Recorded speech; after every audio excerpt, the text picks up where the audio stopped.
Ciao, benvenuti su Minty Tarot. Con questo video oggi inauguro una breve serie di video che ho chiamato il challenge delle 13 notti sante, ispirandomi all'idea appunto delle notti sante di Rudolf Steiner, di cui ho parlato in un precedente video.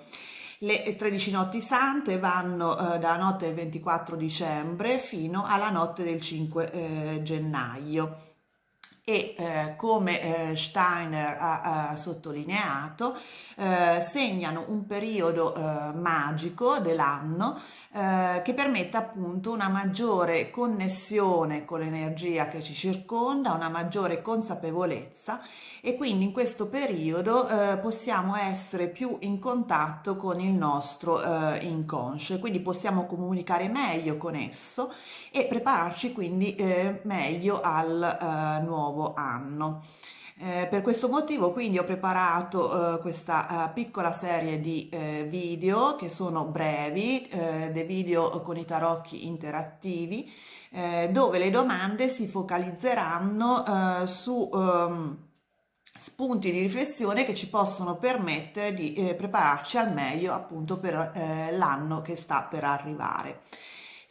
Pubblicherò un video al giorno, però i video delle previsioni settimanali e mensili anche per il nuovo anno comunque saranno pubblicate ugualmente, quindi qualche volta, qualche giorno troverete due video pubblicati appunto lo stesso giorno.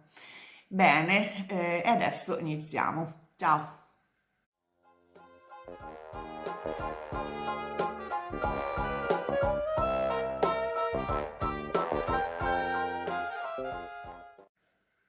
Ed eccoci arrivati alle varianti da scegliere. Dunque, innanzitutto la domanda a cui rispondiamo oggi è: cosa devo lasciare andare prima di entrare nel nuovo anno? Cosa devo lasciarmi alle spalle per ottenere il meglio dall'anno che viene?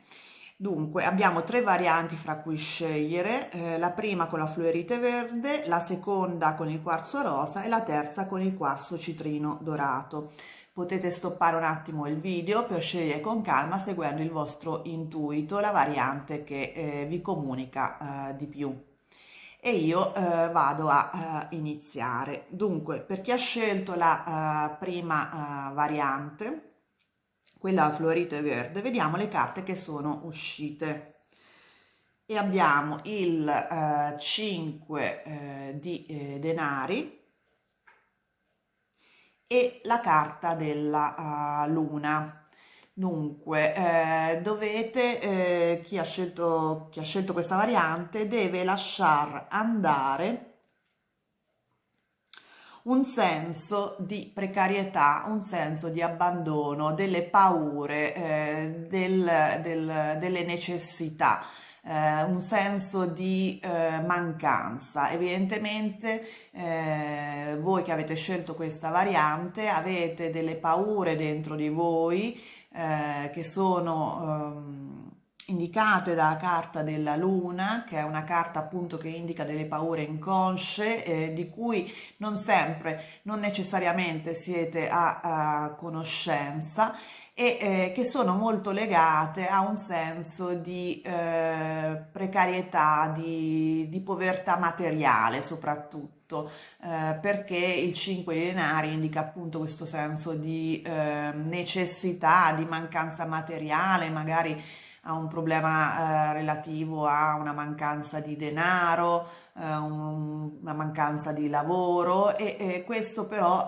secondo le carte vi limita, vi rende infelici e non vi permette di ottenere quello che desiderate. Quindi dovete assolutamente lasciarvi alle spalle questo senso di paura, questo senso di mancanza materiale che avete perché vi limita. Ricordatevi che il 5 di denari ha queste due figure che Sì, sono come due clochard, però sono insieme nonostante le avversità, quindi dovete farvi forza del fatto che non siete soli, che avete chi vi appoggia, chi vi supporta, che fate parte di una comunità o che comunque avete un partner o una famiglia o degli amici che vi sono accanto. E quindi assolutamente non è per voi questo senso di precarietà, non vi fa del bene e anzi vi limita nelle vostre azioni.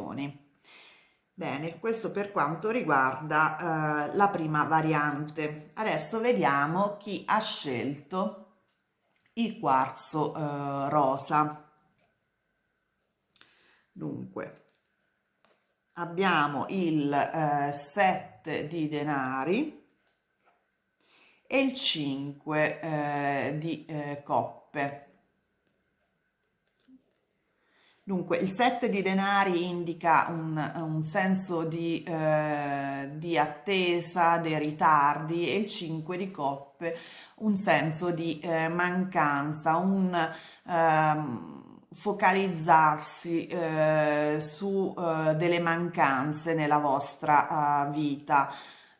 Può essere che per alcuni di voi voglia dire che dovete lasciare alle vostre spalle, prima di entrare nel nuovo anno, un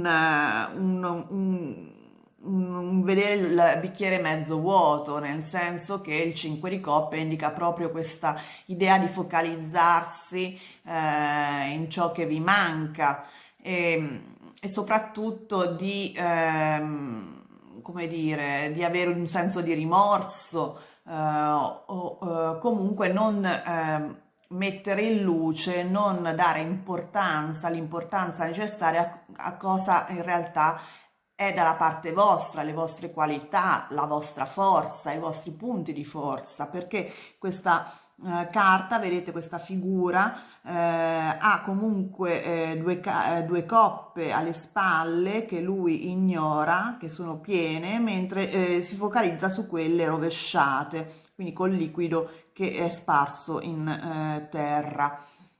Invece,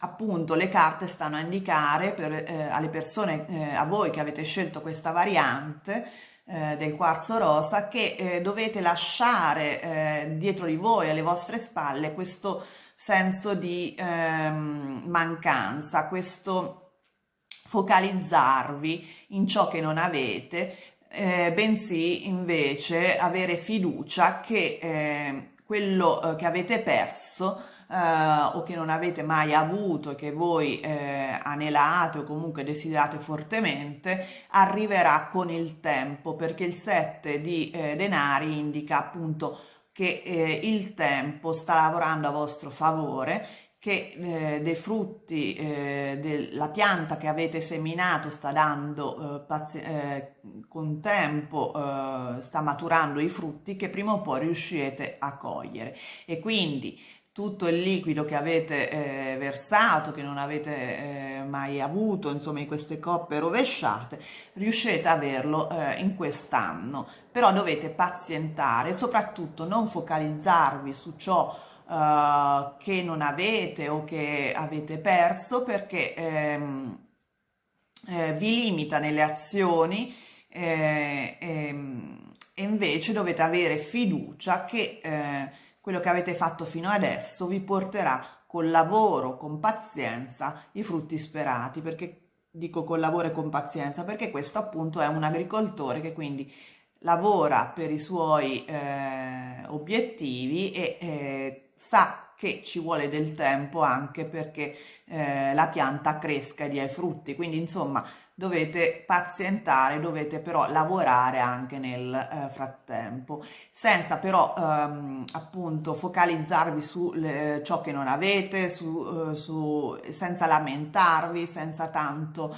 commiserarvi, ecco, ma lavorate pazientemente avendo fiducia, perché nel prossimo anno riuscirete a costruire quello che desiderate. Bene, questo per quanto riguarda la seconda variante. E adesso vediamo la terza variante, quella del quarzo citrino dorato. Vediamo che carte sono venute fuori. e abbiamo l'imperatrice e il paggio di coppe. In realtà sono belle carte nell'insieme perché l'imperatrice indica solitamente un fascino, un carisma, un frutto che arriva e anche creatività. Qui c'è un paggio di coppe che indica a volte un'offerta, a volte anche un bambino. Per quanto riguarda però la domanda cosa dovete lasciare dietro di voi, dietro le vostre spalle per entrare felicemente nel nuovo anno, direi che si intende un forte senso di protezione e anche di stampo proprio materno nei confronti di chi sta accanto a voi. Evidentemente date un po' troppo. Non vi curate troppo di voi stessi, vi occupate un po' troppo degli altri. Perché dico questo? Perché l'imperatrice è la carta un po' della mamma per eccellenza, a volte viene anche raffigurata incinta e qui abbiamo il paggio di coppe che è un bambino. Quindi proprio c'è questo senso di dare, prendersi cura degli altri, prendersi cura. Per alcuni di voi può essere proprio la progenie, nel senso avete dei bambini, dei ragazzi che magari proteggete un po' troppo, che può anche essere che magari vorrebbero essere un pochino più indipendenti o che comunque a cui comunque date molto e non vi curate troppo di voi stessi. Ehm, per altri che non hanno figli può essere comunque appunto l'idea di essere troppo protettivi, di dare molto a delle persone che sì, possono necessitare il vostro aiuto, però devono anche un attimo essere un pochino più autonomi e che evidentemente invece succhiano molta energia. Quindi direi che per chi ha scelto questa variante l'idea è appunto sì di dare, però in maniera più equilibrata, focalizzarsi anche un pochino più su se stessi, dare spazio appunto ai propri progetti, perché l'imperatrice è appunto l'archetipo della creatività, di colui o colei che appunto è una fucina di nuove idee e appunto di focalizzarsi un attimino un pochino più sui propri progetti piuttosto che su quello degli altri. Bene, spero che questo piccolo video abbia dato dei spunti di riflessione. Se vi è piaciuto il video vi invito a mettere il like, iscrivervi al canale se non l'avete già fatto e soprattutto attivare la campanella in modo da non perdere i prossimi video. E vi ricordo che da oggi ogni giorno pubblicherò un video di questa serie fino al 5 gennaio. A presto, ciao!